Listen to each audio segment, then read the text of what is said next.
Thank you, everybody. As Denise mentioned, my name is Tina Catron, and I am the Michigan Grassroots Organizer for EDF Action, and we're the advocacy partner of the Environmental Defense Fund.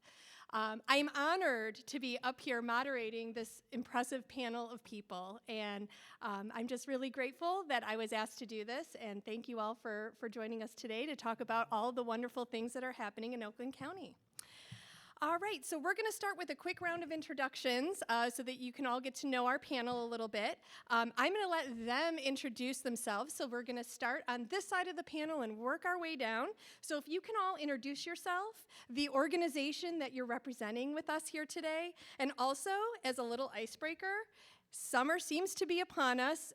Much hotter than we want, I think, on June 2nd. But we'd like to know, what's your favorite spot to be at on a sunny afternoon in Oakland County? Kimathi, we'll start with you. Wow. All right, thank you. My name is Kimathi Booth. I serve as the Environmental and Climate Justice Co-Chair for the Northern Oakland County branch of the NAACP. We operate primarily in Pontiac, but we serve communities that have been disenfranchised through disinvestment and discrimination around the country. And we're just part of more than 2,500 branches around the country to do so. Happy to be a part of this panel and looking forward to the discussion.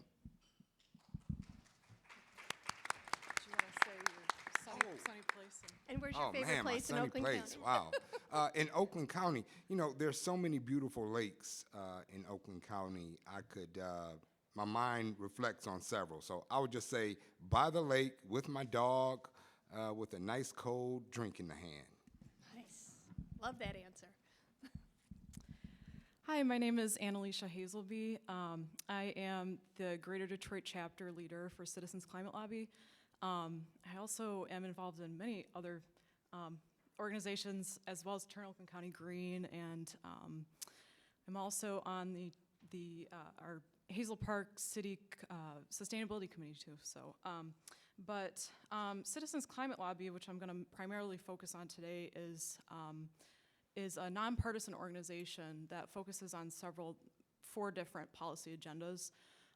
And we work across the aisle to bridge gaps in between, Democrats and Republicans. We really want to include everyone from the political spectrum. We meet at least twice a year with our members of Congress, like as citizens. So that's a little bit about Citizens Climate Lobby and what we do. I've been born and raised in Oakland County, and I grew up in Davisburg, which is the north part of Oakland County, as far as you can get. And in the backyard of my parents' house was access to Indian Springs Metro Park. So that's my favorite place to go. I love the metro parks in our area, as well as the lakes are really awesome too. So. Thank you. Welcome. Well, I am really happy to be here. My name is Andrew Sarpolis. I work for the Sierra Club, and I helped co-found a group called Turn Oakland County Green, which some other folks have talked about. And we're a coalition of organizations in Oakland County focused on trying to get county and local governments to take more climate action. We started in February of 2020, have had a number of groups involved. Clean Water, NAACP has been really involved. The North Oakland branch, League of Conservation Voters, transit groups, and many, many more. And we've got a lot of really exciting stuff done. So I've been happy to be a part of a lot of the groups that are part of it and be a part of that group as well. And my favorite place I will share with reservations, because I feel like it's kind of a hidden spot, but here's the scoop for you all. Lakeshore Park in Novi, if you haven't been there, you can do a hike in the forest, and then afterwards you can go chill on the beach on a walled lake. And it's a really cool place, and it's a municipal park, so I want to give a shout out to a really cool municipal park. For the ears in this room only, apparently. That's awesome. My name is Erin Quetell. I'm the Chief Sustainability Officer for Oakland County, and I've been in this role now for a year and a half. I was previously the Sustainability Planner with the City of Ferndale, And let's see, I'm going to talk a lot about, what we're doing at the county level. And my favorite place to go, I agree with a lot of what you guys have said already, but I grew up in Rochester, and so Rochester Park is near and dear to my heart. I always just feel so good when I'm there. Now that I live in Farmington Hills, my new park, local park that I like to visit is Heritage Park, so big fan of the parks. Thank you, Erin.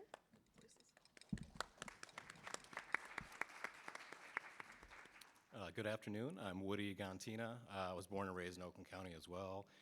Spent about 10 years in Northern California after Michigan State, go green, which is where I cut my teeth on sustainability. I won't tell you when because it was a long time ago. I've been a Royal Oak resident for about 17 years. I have the pleasure of serving on the Planning Commission as well as the Environmental Advisory Board. My favorite spot, if I do have a free sunny afternoon, is, this is going to sound silly, my own yard. We all do so much work that takes us away from our homes and our families. I really relish any spare moments that I get to be in my backyard, barefoot with a cup of coffee, just tending to my garden. That sounds dreamy. Thank you, Woody. All right, so just to give you all a little indication of how this is formatted for this panel, there's a couple things. Number one, we will have a little bit of time at the end for questions. If you have a question, you'll see on some of the tables up here, there are index cards. If you want to write who your question is for, and your name and email and your question, put it up on this front table right here, and I'm sure one of our volunteers will run it up to us when we're ready for the Q&A section. And then we'll get as many questions as we can answered at the end. And the rest we will distribute to our panel, and hopefully they can get back to you with a response. So I'm going to go through a series of questions to kind of draw out where we have been in Oakland County, where we are today, and where we're headed. And all of the folks up here on our panel have had a pretty significant hand in that. So we're going to hear all about it. So we're just going to kind of go in popcorn style, if that's okay with all of you, since we have very many of you up here. So I'm just going to start with the first question, and you guys can just jump in with your responses, and hopefully we'll hear from all of you as we go through. So the first question that we're going to ask our panel today is tell us about how your work has helped Oakland County and our region to advance its net zero climate goals. Go ahead. I'll start. I think that's a good place to start. Thank you, Erin. Okay, where do I begin? So I think one of the first things is literally setting goals for Oakland County. That was one of the things that was really important to Executive Coulter when he first came into the office. And so setting those for net zero by 2050 and an interim goal of 50% reduction by 2035.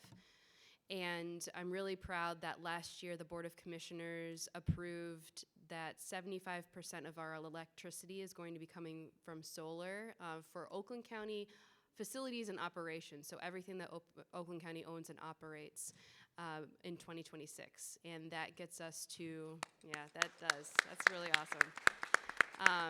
That gets us to 40% of our 50% goal for that interim of 2035. So I'm really excited for that. It's not enough, but it was a huge win for us in the sustainability for reducing our emissions for the county. Great. Thank you, Erin.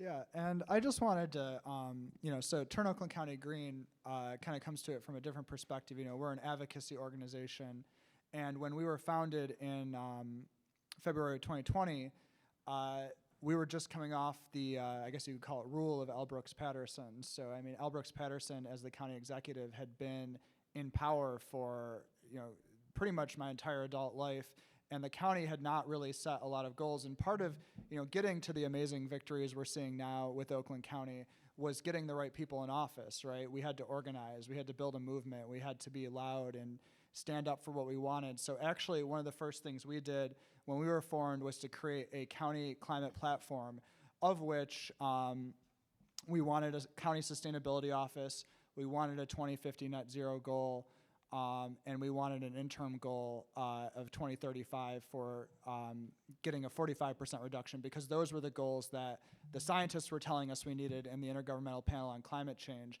And so we're really excited to see that now we do not only have one sustainability person, but multiple sustainability people at the county where we had none before. And we do have those goals. It's really exciting, but there was a lot of hard work between that. A lot of our volunteers volunteered on elections. The first election with the commissioners, we didn't have the majority we have now. Right now, there's pretty much a super majority at the county. But we won that majority the first time around in 2020 by less than 1% vote. So it came very close, actually, to the county losing the pro-climate majority. And because our volunteers got out and knocked 10,000 doors, made over 10,000 phone calls, we're out on social media, we're talking about the issues in town halls, we were able to get people out to support a pro-climate county commission for the first time in Oakland County's history, really. And we see the fruits of that labor now. So our organization has been doing a lot of that, and we want to continue to do that in the county as well, because I think we've come a long way, but we know the urgency of the situation, right? We have roughly 10 years to make a 45% reduction, so we're going to keep going on that front too. And it seems really silly, but we can say climate at the county now. And we can say climate change, and it's written into resolutions, it's written into grant proposals, it's talked about openly at the Board of Commissioners, and it seems so silly on the surface, but that couldn't have happened, 3-4 years ago. So I would say our ability to collaborate with other communities within the county. Royal Oak established a sustainability and climate action plan about a year ago. And with that plan, it really helped us go out and speak to other communities about some of the learnings when we created our own plan. I'm proud to say that we were a part of the Troy School District establishing a sustainability committee, which is going to help them administer a fairly large bond that they recently passed. And then also the city of Birmingham establishing an ad hoc sustainability board. And within our plan, there's quite a few goals that rely on regional collaboration to reach some larger goals. And so our ability to go out and help these other communities sort of understand how they can put their own plans together or put their own groups together, I think really goes a long way to kind of helping to achieve those larger regional goals. So I feel like I've done a culmination of like little things that hopefully have all come together to work towards a net zero goal. Number one, in Citizens Climate Lobby, there's several policy agendas that we advocate for that help reduce emissions. Our biggest one has been the Energy Innovation and Carbon Dividend Act, which is a price on carbon. We also have several other bills that we just rolled out this year, such as healthy forests and the Forest Act, building electrification and efficiency, and permitting reform. But personally, I've done a lot of things that I feel have impacted the people around me, which I feel like is extremely important. You want to be a good example for the people around you, as well as give information to the your neighbors and the community around you. So I've made presentations about building efficiency, as well as several webinars about composting and climate anxiety too, which I think is really important, because I think we as people need to be in the right mindset to deal with an issue as important as this. And so yeah, I think that's what I've done. So. And fortunately, I've had the chance to work with, or at least a part of, the groups with all of these individuals up here. Because the NAACP, we're about organization and mobilization.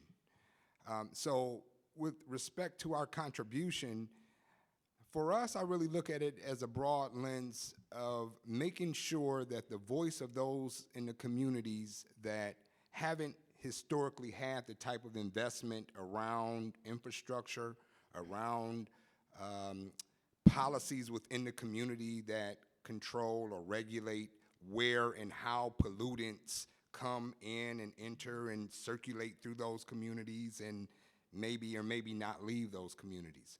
So for us, it's really about, I'll take a phrase that's been coined from our chair of our National Environmental, Climate, and Justice Committee, and that is sustainability, and that's what we're all talking about. And I remember working with Andrew before there was a net zero talk, but we're still talking about sustainability. But sustainability not centered in equity. If we're not talking about equity at the middle of sustainability, then we're simply sustaining inequity. You know, you look at any system, we have some scientists here and even some non-scientists here. Any system that's not balanced is only a matter of time before it either is gonna fail or you have to put more energy in it to keep it unbalanced. So our role is to make sure that there's equal opportunity through equitable policies and justice initiatives to ensure that there are these opportunities for everyone. Yes, agree with all of that. That's all really important points, and it actually leads very well into our next question. And you've already answered part of it, so thank you for that. So our next question for our panel is, how does environmental justice show up in your work? And we would love to hear a story of a time when you saw it firsthand, because this is a storyteller's event.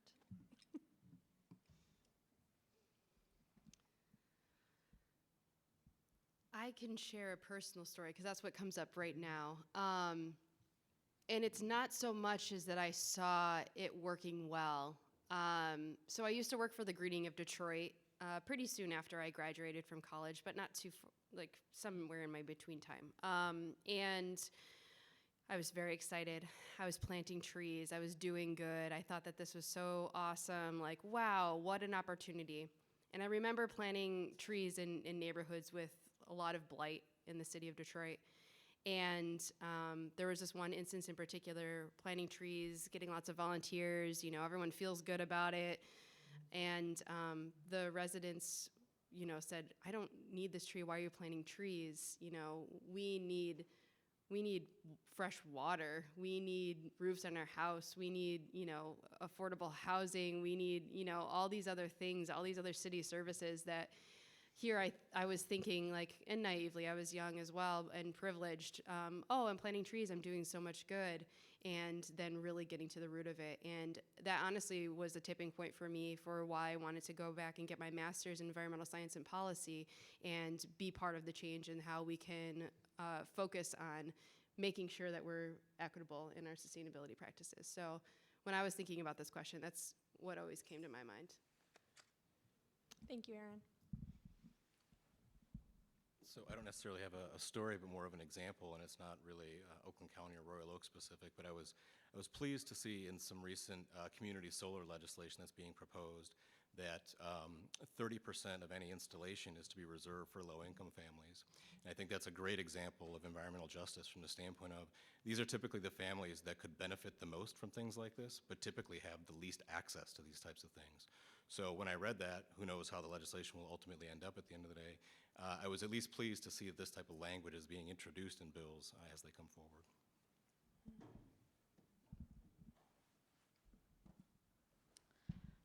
Yeah, I don't really have a story firsthand, but as an organization, we do advocate for bills that that help the lower class and those who might not be as fortunate.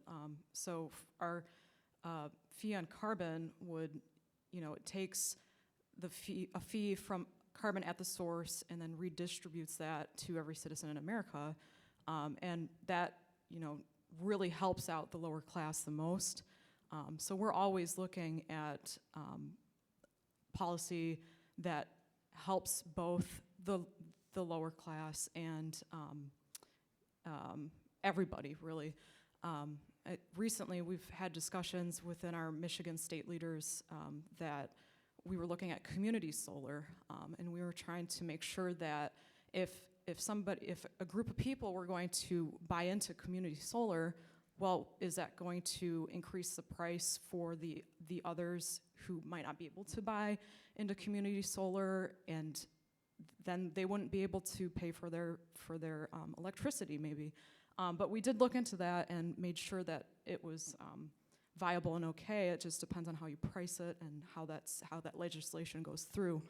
But we're always trying to make sure, like you said, it's we need to make sure that we're sustainable with everybody going forward. So. Yeah, I don't know if I have a story per se, but early on in my career when I was starting to do environmental organizing, I was really, really heavily inspired by the work happening in Detroit with the Just Transition Planning Committee. I don't know if Ebony is still in the room. I know she was earlier, but Ebony, Rhonda Anderson, and a number of folks in that community, as citizens, managed to hold Marathon accountable. I mean, this was a small group of just residents living fence line to this refinery, to these coal plants.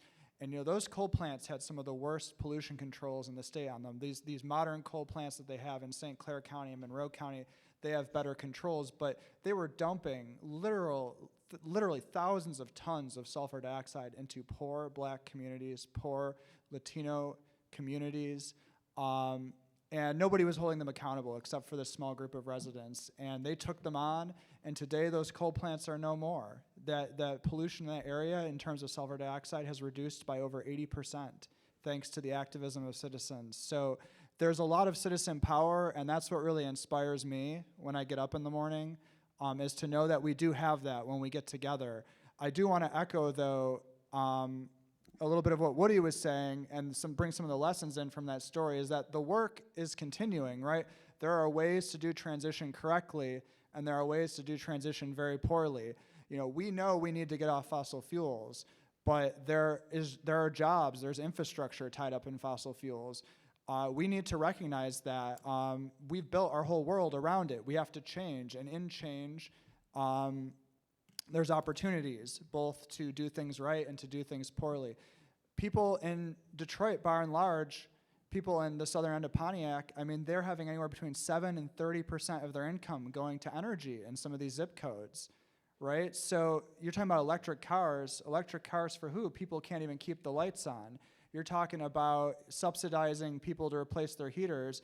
People can't even pay the heat bills. So we really need to think very deeply as we go forward here in Oakland County and in other places about the power of environmental technology. When used correctly, it can do so much. I mean, imagine giving people access to solar energy, and then they're actually generating energy, during these summer periods, rather than paying to a company. Imagine them having access to clean, fast, reliable transportation, to get to access jobs anywhere in the county. We can do all of that, but we have to develop the right policies. Some of the policies we have now are starting to move in that direction, but we need to do a lot more. These energy inefficient houses are some of the worst polluters, and yet, there's a big accessibility gap. They have these houses from the 30s, they're leaky, but the subsidies aren't necessarily going to those households, so we really need to figure out that problem, and that is environmental justice to me. We need to figure out how this transition benefits everybody. Thank you, Andrew. Did you want to continue with yours? Because you started already. And to Andrew's point, our stories are part of a larger story. It's part of all of our story, right? That's the biggest challenge, is connecting all of our stories into the larger story. The larger story of what led us to where we are. I'm an electrical engineer and manufacturer now. So what's the 8D and root cause analysis of what brought us to this point, so that we can develop solutions that we can all buy into as it relates to our story? Mm-hmm. Part of our story starts back in Flint, a bustling town with General Motors moving in, and jobs and cars and Cadillacs and all that good stuff. And a few decades later, led in the water to the point that we know for generations now generations of children, kids, your kids' age, your grandkids' age, for the rest of their lives will be suffering from consequences made by individuals, made by people. But you know, that story continues because the Northern Oakland County branch picked up on that and worked with our counterparts in Flint and began to organize and mobilize and said, hey, if it can happen in Flint, it can happen anywhere and everywhere because it has happened before. Flint wasn't the first time. And the story began to evolve such that a small group of people, 4 or 5 little black people in Pontiac, and I say that very sarcastically, because these little people ended up forming such a mighty coalition that brought in the Sierra Club and brought in the Oakland County government and eventually the Water Resource Commissioner to form a coalition that led to real solutions that could be taken to our government, our people, the people we put in there and the people that we could take out and put new people in, to say these are the solutions from the community for the community. And that has gone and grown into a water affordability council that holds monthly meetings religiously just around tackling the issue of water affordability. This is just one small story, but we have to connect all of these stories to this larger narrative of how do we advance, you know, not just in piecemeal ways, but in larger structural and policy ways that really advance our cause. Thank you, Kimathi. And thank you all for your stories and insights on that topic. It's a very important one. Our next question is, and again, you've touched on it already. Our next question is, when we talk about climate action, we often think about the people who help uplift our message. Tell us how your organization inspires people to act and how using people power is useful in advancing climate goals. I'll jump in first here. So we're really fortunate in Royal Oak in that we've got a board of really energetic, engaged experts in many different disciplines that, quite frankly, show up to do the work. We're at many different events at the farmers market, talking to friends, talking to neighbors, and really just centered around normalizing the conversation around sustainability versus making it a specialized conversation. We meet pretty regularly with our city leaders to make sure that we hold them accountable for making the decisions that will help move the agenda forward. A good example is recently many of our board members made sure that we put in the effort and did the work to make sure that our latest city budget funded a position for a sustainability manager. Because as we were going through creating our plan, we knew that if it didn't have dedicated resources to see the execution of that plan through, that it was just going to be a plan that sat nowhere because the city didn't have the expertise to implement it. And so we sort of amassed our board and our forces and really got the community engaged in making sure the city understood that that's what the community wanted and what the community needed. So really it's, you know, our board having the right people, getting the right message out, but at the end of the day, getting out there and doing the work. Our organization, I feel so indebted to it because it really does put the power in your hands. From every single volunteer that comes through that signs up, we put a lot of training for all of our volunteers to really understand the issues, to really be able to go out into communities and make change where they live. And that's what it's all about, is affecting the people around you, having meaningful conversations and doing the things that really make a difference. We also, we engage with policymakers respectfully, and we meet with all different policymakers, you know, everybody in Congress, no matter what their political, what they say, if it's a D or an R.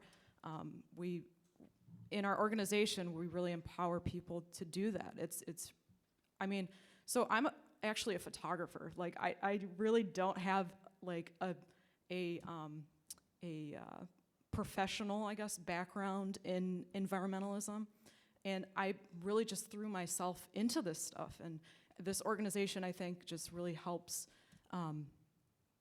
take everyday citizens like myself and help them, deliver the message. So I can just piggyback off of that because in many ways we're similar. NAACP, we're a grassroots organization. We're a volunteer organization. And our organization is made up of experts and non-experts and just regular citizens and CEOs and CFOs and everyone else of various other organizations that come together to organize and fight for issues. So we're not partisan. I was just on a panel full of high-level utility experts, and they said, "Oh, well, the NAACP, we know they're really not partisan." And the moderator said, "Well, aren't you a member of the NAACP?" He said, "Oh, yeah." He said, "And you're a Republican." So we're really not partisan. It's about the issues, and if we can really look to solve issues, I think that's what motivates people. Right? How can I contribute to solving an issue? And for us, that's what we try to structure our programs around. Yeah, so for us, we're an advocacy organization and we're made up of people. One of the things that we did when we started was to develop an Oakland County platform, a climate, jobs, and justice platform is what we called it. And the reason we did that was twofold. First off, we didn't see a lot happening at the local level. And it's not to say that the state and the federal aren't important. We see just how important they are. But when all the grant money gets distributed, when all the projects are actually deployed, where are they deployed? They are deployed in communities. That's somebody's neighborhood. That's somebody's city. And so the municipal government has a really huge role to play in a lot of this policy discussion. We see some of the effects of that right now. I don't know if anyone attended the panel on the renewable siting, but these planning commissions, zoning, local government has a really powerful role to play in all of this. So we said we want to organize people locally, and we want to do it. We want to really think about what that could look like at a much smaller level than some other folks who are doing it. And so we developed this platform. It was completely organically developed. We just got everyone who was interested together in a conversation, and we said, what is the Oakland County we want? And people said, well, we want clean water, we want a septic code, we want these climate things. And we developed 5 points, general organizational buckets, and then in 2021 we did it again with people. But we set the vision, and not everything from that has been adopted, but I'm proud to say, and I think a lot of our volunteers and people that are active are proud to say, today the climate goals in our platform are largely climate goals that Oakland County is pursuing. A lot of the other projects are things Oakland County has looked into or is pursuing. And so citizens, by raising their voice and saying, what is the Oakland County we want, have been able to have a measurable difference. And it's not like we have everything, but look at transit compared to where it was a couple years ago. Look at climate, where it was compared to a couple years ago. We are making progress, and that was done through these organizational efforts, through these advocacy organizations like Turn Oakland County Green and many of our members. So it's really exciting what has been able to have been accomplished just through people power. Really quick, I think that this was all really great. And at the county government level, it's really more, we serve people. We're a government, we serve people. And, but we also employ people.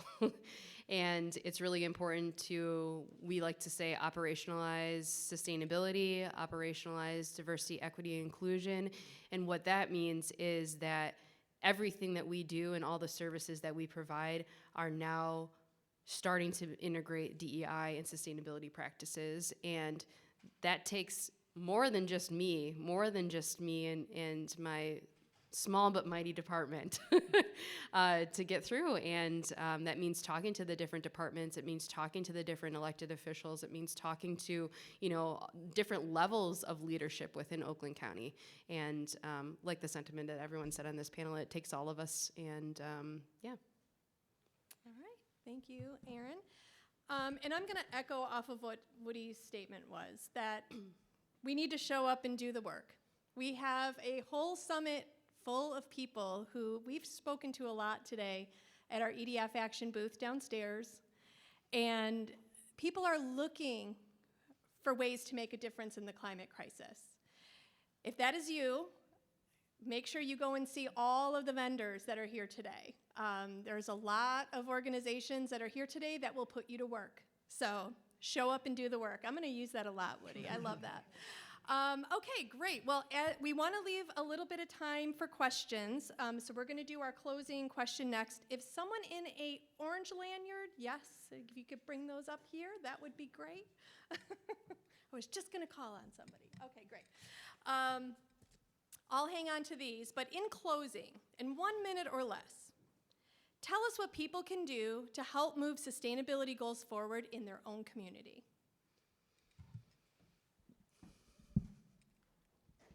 Talk to people about it. Like, seriously, talk to anybody you can. I mean, it should be something that's, you know, in your conversations. You don't have to be like hard about it. You don't have to like shove it in people's faces, but like it should be something that comes up. Like, wow, it's so hot today. Yeah, I mean, that's kind of because we need to have like legislation that, I mean, yeah, it's hot today, but if it's like, yeah, Yes. thanks, yeah. Or talk about like the things that you're doing. Like, I'm a part of Citizens Climate Lobby, and I you know, we focus on, you know, making sure that we still have snow. So things like that, like that's, I don't know if that was a minute or not. So, Tina, you kind of stole a little bit of my thunder. I was going to say, go out and get involved. You know, your attendance at the conference here today shows your dedication, but go out into your communities and get involved. Advocate for a sustainability board or a commission. Join a relevant board or commission. That's really, you know, how you get the things done that you want, affect the change that you want to see done. You can go out and become a leader in any small or large way that you want. There's a lot of opportunities, to Andrew's point, at a local level to get started, and that may lead you to much larger groups and a much larger way of being effective. So that would be my advice: is just take the passion that brought you here today out into your community and go join a relevant board or commission and advocate for the right things. Vote. That's really important. And I think I would like to say, don't underestimate your own power and agency. All right. Well, I apologize in advance for the bit of a shameless plug, but go to turnoaklandcountygreen.com, and on there's a really easy ways, talking points, all that. You can call your county commissioner if you are an Oakland County resident, or write your county commissioner. They need to hear from you. If you are not an Oakland County resident, I do not have a website for you, but you can go to your county commission, wherever they are. Everyone should pretty much have one. And you know, I'm just going to say, county commissioners do not get a lot of attention, really, but they have a lot of power in many cases. So they probably don't hear from a lot of people like the state legislators do, like, we need clean energy, we need to fight climate change. One letter, one call can have a really big impact. So I would encourage folks to be talking to their city council people, to be talking to their county commissioners. Make sure that they're getting the same level of attention that your state legislators and your federal legislators are.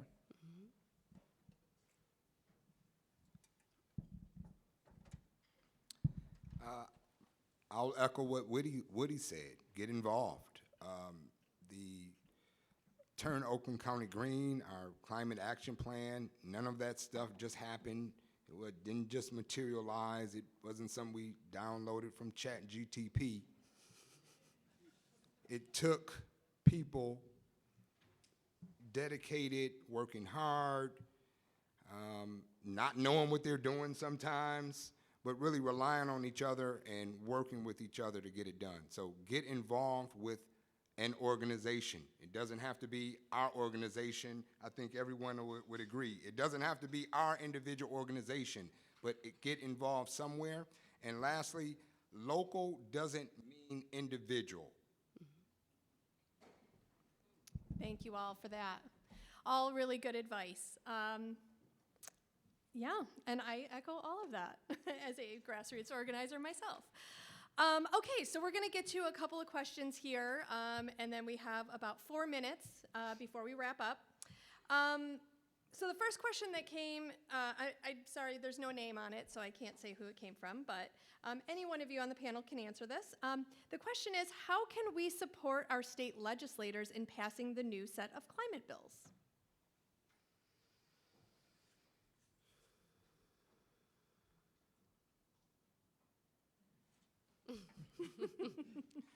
I'll jump in here. You know, one thing our branch has done, again, we're just a local branch, but we've tried to develop relationships, certainly with our local city council, as we get into our commissioners from our state and local representative, our state senators and representatives, and developing those relationships, inviting them on into our meetings and in our boards, and making sure that we have people who are connected to their people, in a sense. I think that's a big part of it, and that doesn't always happen overnight. It takes real, I think, effort. Our organization's been around for more than 100-some years fighting some of these fights, so it's always in developmental relationships, I think, that really move the needle. Yeah, the other thing I would just say is, you know, first off, do research on the bills, because not every bill that's out there that has the tag environment on it is necessarily what you want. You know, there are many different ways that people are proposing to have climate solutions.